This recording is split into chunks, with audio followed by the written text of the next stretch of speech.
সেই নবীকে যদি আমরা মহব্বত করতে না পারি, ইশক করতে না পারি নবীর সাথে, তাহলে আমাদের এই ধর্ম, আমাদের কর্ম, আমাদের আখিরাতে কোনো কাজেই আসবে না। একটি কালামার মধ্যে বলছেন, ইশক করনে সে তো ওয়াহদত কা মজা মিলতা হ্যায়, इश्क सच्चा है तो बंदे को खुदा मिलता है। इश्क करने से तो वहदत का मजा मिलता है। जो इश्क करे मोहब्बत करे से अल्लाहर जे साथ सेटा पाए। और इश्क सच्चा है तो बंदे को खुदा मिलता है। और यदि मोहब्बत सत्य है ताहले बांदा भाई अपनी खुदा के पाबेन।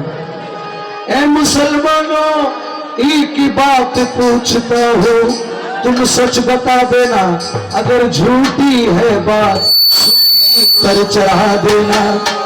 क्योंकि बताओ तो प्यारे नबी से तुमको कितनी उल्फत है।